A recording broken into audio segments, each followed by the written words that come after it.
You all right? So I just had to make a little video and whatnot. It's been a minute, been working, but everybody sitting here talking about Errol Spence and Bud Crawford, bruh.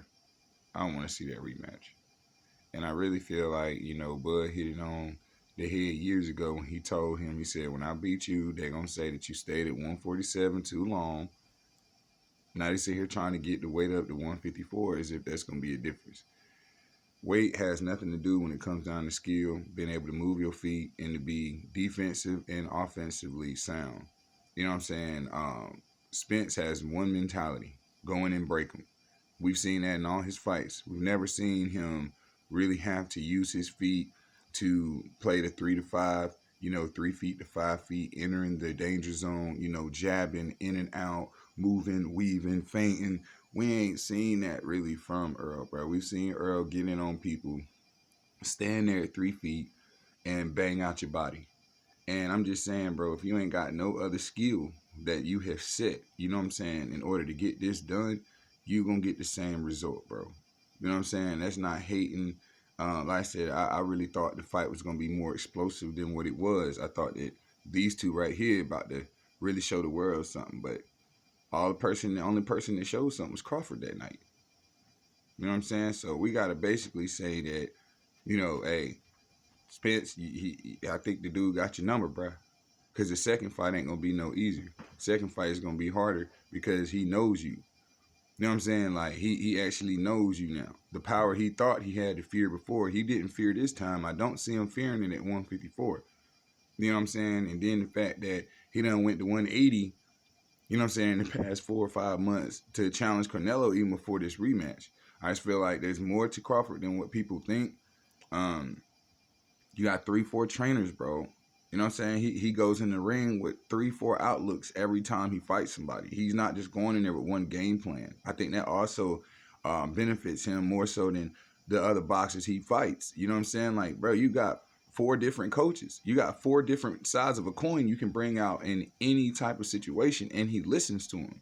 You know what I'm saying? Like, he ain't just got him there. Like, the dude's a fucking robot. They tell him to go in and duck. He goes in and ducks and punches the shit out of you. Now, when you battling a guy that can read you and can move, and then he got 6, 7 pairs of eyes behind him, you know what I'm saying? Like, I'm just keeping it real, bro. Like, that's 8 eyes that's looking just as hard as he is. So altogether, it's 10 eyes in the ring.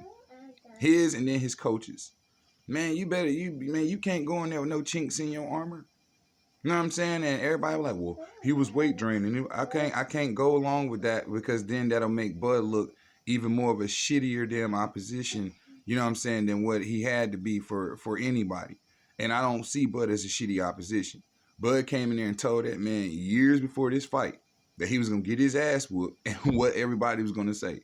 So I had to give it to Bud because for you to talk shit to Bud for 4 or 5 years, there's no reason you should have came in there weight drained. There's no reason you shouldn't have been at the weight class you wanted to fight at. There's no reason for any of the shit that your fans are talking about. You know what I'm saying? There's no reason for that. I feel like everybody needs to respect Bud for what he's accomplished, for what he did that nobody thought he was going to do after basically being, X and O. Nobody wanted to fight the guy. You know, they talking about the Boots, Ennis, and all that there, but my advice to Boots would be, hey, man, you 26. Get some more experience under your belt. Tim Bradley ain't telling you nothing wrong. You know, it's cool to do all them little matrix moves on nobodies. But when you go in there and you put that shit on somebody that's going to bust your ass, it's a difference, bro. He's not going to stand there and watch you do a slow motion punch. He's not going to stand there and watch you clown around, bro. He's going to beat the shit out of you. He has more to lose reputation-wise than you do. You know, he just made history. He ain't trying to lose to nobody. So for somebody that is basically trying to come up and make a name, I'm just saying, bro, some things I feel like y'all rushed, just like Canelo rushed with Floyd. That fight should have never fucking happened. At least not at that time. Canelo was too green, bro. He didn't really have no experience enough to go in there with a master boxer, bro. You know what I'm saying? And kudos to Floyd for being, the nigga to sucker him into it. But at the end of the day, ultimately, just like this fight, he chose to do that shit, bro. You know what I'm saying? I can't say that, oh, well, Floyd did. Man, Floyd made a business deal. That motherfucker took it, and he whooped his ass as an old nigga. Okay, now, Crawford really looked like he was at 65, maybe 55% in that fight. compared to his other ones, I didn't even really have to see the dog come out of Crawford. After the second and third, I felt like Crawford carried that nigga. Just being honest, I feel like he carried that nigga. He seen he could have knocked his ass out the second round. So for him to make it all the way to what, round 9 or 10, I'm just saying, bro, I felt like he did him a justice. You know what I mean? Told him, you the shit, you know who you are and all that, to keep his confidence moving. But after shit talking for years, bro, that's the game plan you came in there with. I can't feel bad for you, bro. If I talk shit to somebody for 5 years and say I'm gonna whoop their ass and all this crazy shit, when the night come, I don't give a damn if I got to cut somebody's arm off. I'm gonna be in fucking shape to do what the fuck I've been screaming for 5-6 years. That's just keeping it 100. So I wish Errol Spence the best. You know what I'm saying? I used to stay in Killeen, Texas. I know what it is to rep Texas. You know, I know how they are about their teams, about their damn peoples. But I hope the guy, somebody in your ear, you know what I'm saying, telling you that, you know, hey, man, you gonna have to come your ass in here correct. That boy made you look stupid.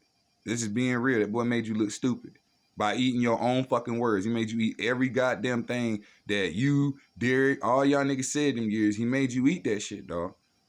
So unless you got a game plan to make him eat his, and really you can't, because if you don't go in at 147, you going at 154, that's off of everything that y'all talked in the first fight. To me, they're going to 154 to give you a better chance to succeed against this guy. But somebody that wrestles and used to moving their way up and down, that's what I say, Crawford's a fucking problem, bro. I don't think people really pay attention to this shit, you know?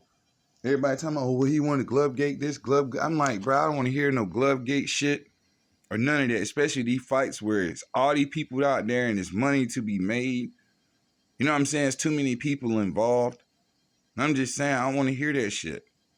I don't want to hear that shit. They're just keeping it 100, bro. Everybody need to woman and man up this year when it comes to boxing and life, nigga.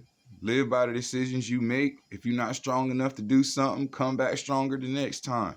But let's stop making fucking excuses too, man, about who getting their ass whooped and weight clauses and all this. Let me say this shit too. Gervonta Davis, bro, if you're not going to come out of 135, seriously come out of 135, shut the fuck up talking to the niggas it is. Because bottom line, I can't call nobody the greatest that won't take no risks. Everybody that is great came out of weight classes and dominated other weight classes outside of the ones they were comfortable in. You've been sitting your high yellow ass at 135 talking the most shit. Then when people do come fight you, it's hydration clauses and all this other shit that nobody else ain't doing. But you saying you the face of boxing. All right, now I do have Devin Haney over you as the face of boxing. I don't give a fuck if you got more followers than him or not. The nigga's fighting. He's fighting, bro. Bottom line, you got the money team behind you. And you look at all the damn hand-to-hands and decisions that Floyd came off with, I'm pretty sure that same money's on the table to get your ass through a fight. But you too pussy to even hop in the ring with these niggas, but you keep talking about the sparring. We don't give a fuck about a sparring. You can't spar for no belt. You can't spar for no title. Get your ass in the ring and show us what you keep saying that you done did to them. That's all I'm saying. We keep hearing about you beating and slapping bitches. I want to see your ass get in the ring and slap these motherfuckers that we feel like you running from. We feel like you running from Shakur. We feel like you running from Devin Haney. We feel like you running from these niggas at 140. I'm being honest with you, bruh. There's no reason for you have not been able to fight them already. You came up to 140 to fight, what, Barrios? Then went right back down. Nigga, stay your ass at 140 then. That's how Bud just became 2 times undisputed. He stayed in them weight classes and whooped ass and took what the fuck he needed to take. What are you doing? You ain't even been, to me, I'm like, when have you ever been up for undisputed? So how they calling you pound for pound? Pound for pound, literally pound for pound, nigga. More than one weight class.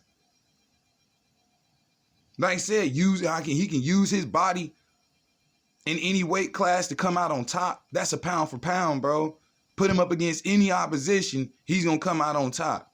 We ain't giving a damn about your 5'5" ass or none of that shit, bro. Because there's been niggas in there small that bang out like you. You need to be focused on Isaac Cruz, Pitbull Cruz. Because really, he whooped your ass.